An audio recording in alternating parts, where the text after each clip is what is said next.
Bismillahirrahmanirrahim. Assalamualaikum warahmatullahi wabarakatuh.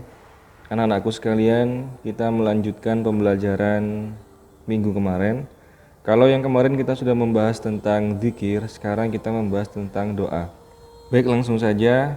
Di sini Ustadz menambahkan pembahasan tentang minggu kemarin. Jadi ada satu materi yang tertinggal, yakni tentang keutamaan berzikir. Tolong dipahami, jadi keutamaan berzikir itu ada 4 poin secara garis besar.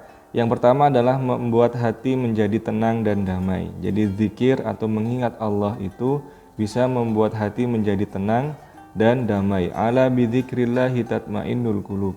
Dengan mengingat Allah hati akan menjadi tenang. Kenapa? Sekarang bayangkan kita sedang mengalami sebuah masalah yang sangat besar. Misalkan masalah ekonomi, kita tidak punya uang untuk memenuhi kebutuhan kita. Kemudian kita ingat Allah yang maha kaya dan kita ingat Allah yang maha pemberi, maka beres semua permasalahan itu. Kita tinggal mengangkat doa, memohon pada Dia yang maha kaya, yang memiliki semuanya, dan mengingat Dia yang maha pemberi. Maka ketika kita ingat kepadanya, berzikir kepada Allah, misalkan mengucapkan kalimat ya Fattah ya Razzaq, artinya wahai sang pembuka, wahai sang pemberi rizki.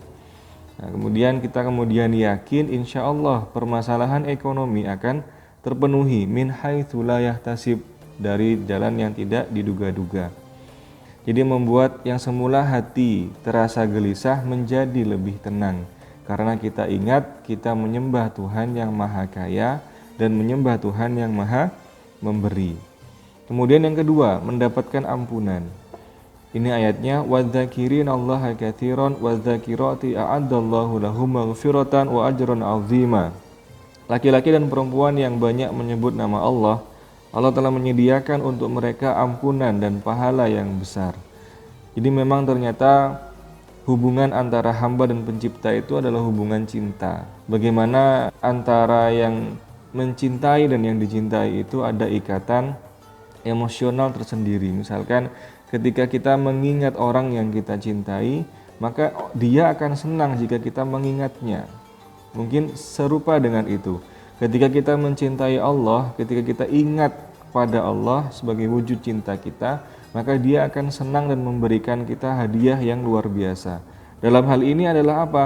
Ampunan dan pahala yang besar. Yang ketiga, dengan mengingat Allah, maka Allah akan mengingat kita. Nah, jadi ternyata saat kita mengingat Allah, maka detik ini juga Allah akan mengingat kita. Dari jutaan atau miliaran makhluk yang Dia ciptakan, Dia akan mengingat satu di antara makhluk itu. Siapa? Yaitu yang mengingat Dia juga. Kebalikannya, berarti selama hidup saat kita tidak mengingat pada Allah Ta'ala, maka Allah juga tidak akan mengingat kita. Nah, maka itu sangat disayangkan sekali. Yang nomor 4, banyak menyebut nama Allah akan membuat kita menjadi beruntung. Wadhkurullaha katsiran la'allakum tuflihun. Dan sebutlah nama Allah sebanyak-banyaknya agar kamu beruntung. Al-Anfal ayat 45. Di sini kita memahami bahwa dengan menyebut nama Allah dengan sebanyak-banyaknya, maka kita akan bisa menjadi beruntung. Caranya gimana? Yakni dengan banyak-banyak mengingat Allah Subhanahu wa Ta'ala. Sekarang kita masuk kepada pembahasan doa. Ini adalah evaluasi yang pada akhirnya nanti harus dikerjakan di link yang sudah disediakan oleh Ustadz Santoso. Yang pertama, sebutkan 2 keutamaan berzikir yang barusan kita bahas. Yang kedua, bolehkah berdoa saat tidak punya wudhu? Yang ketiga, apa arti doa secara bahasa? Yang keempat, apa arti doa secara istilah? Yang kelima, apa yang harus dilakukan ketika doa kita lama tidak dikabulkan Allah Subhanahu wa Ta'ala? Berdoalah kepadaku, maka akan aku jawab doamu. Al-Mu'minun ayat 60. Apa itu doa? Nah, ini adalah penjelasannya. Secara bahasa berarti memanggil, meminta tolong atau memohon sesuatu. Secara bahasa Arab artinya memanggil, meminta tolong atau memohon sesuatu. Secara istilah adalah beribadah kepada Allah dengan cara memohon sesuatu kepada Allah dengan sepenuh hati dan merendahkan diri. Jadi doa itu termasuk kategori ibadah. Maka dari itu, barang siapa yang melakukan doa, maka dia melakukan sebuah ibadah kepada Allah Subhanahu wa taala, dapat pahala.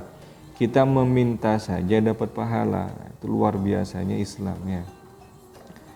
Orang yang dalam kehidupannya jarang berdoa tergolong orang yang sombong. Kenapa? Dia merasa tanpa berdoa pun segala kebutuhan akan terpenuhi.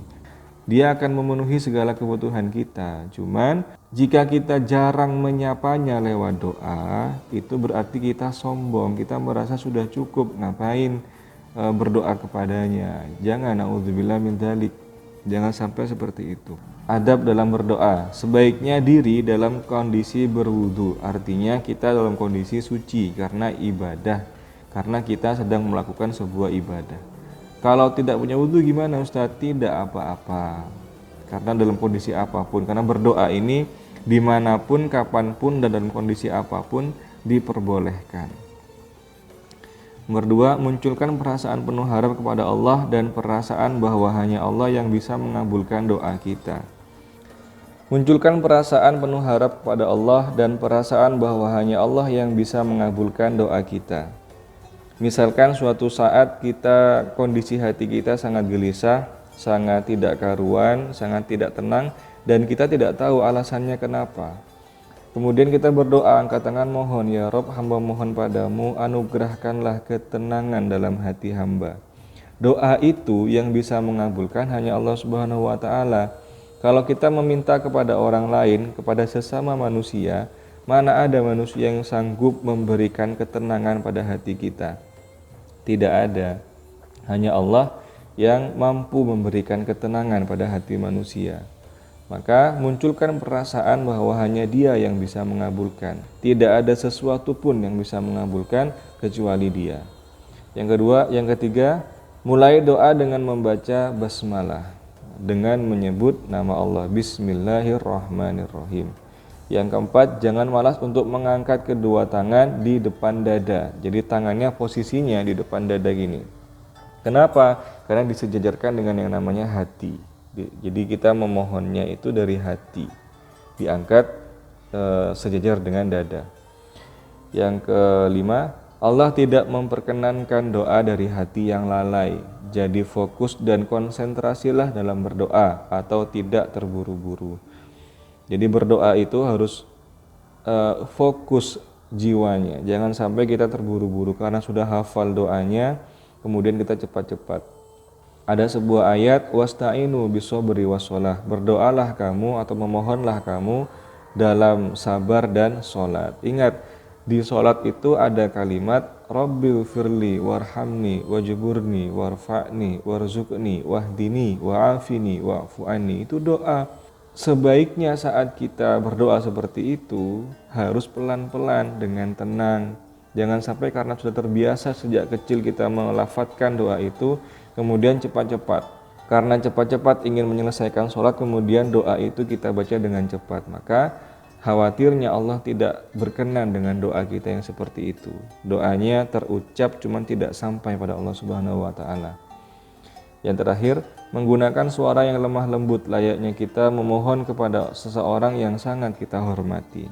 Nah, kita meminta bantuan pada orang yang sangat kita hormati itu sopannya bagaimana? Nada suaranya bagaimana? Dan keras suaranya bagaimana? Seperti itulah kita saat kita memohon pada Allah Subhanahu wa taala. Ini doa yang biasanya dibaca oleh kebanyakan orang. Harapan Ustadz kalian semua bisa menghafalnya. Insya Allah jika dibaca terus-menerus akan gampang hafal. Bismillahirrahmanirrahim. Allahumma inna nas'aluka salamatan fid din wa afiyatan fil jasad wa ziyadatan fil ilmi wa barakatan fil rizki wa taubatan qablal maut wa rahmatan indal maut wa maghfiratan ba'dal maut. Allahumma hawwin alaina fi sakaratil maut wan najata minan nar wal afwa indal hisab. Rabbana la tuzigh qulubana ba'da idh hadaitana wa hab lana min ladunka rahmah innaka antal wahhab. Rabbana atina fid dunya hasanah wa fil akhirati hasanah wa qina adzabannar. Jadi ini kalau bisa dihafal, dan diamalkan atau dibaca setiap selesai sholat fardu atau kapanpun saja ketika kita ingin memperoleh keselamatan dari Allah Subhanahu wa Ta'ala. Baik, terima kasih banyak. Semoga bermanfaat. Ustadz akhiri. Wassalamualaikum warahmatullahi wabarakatuh.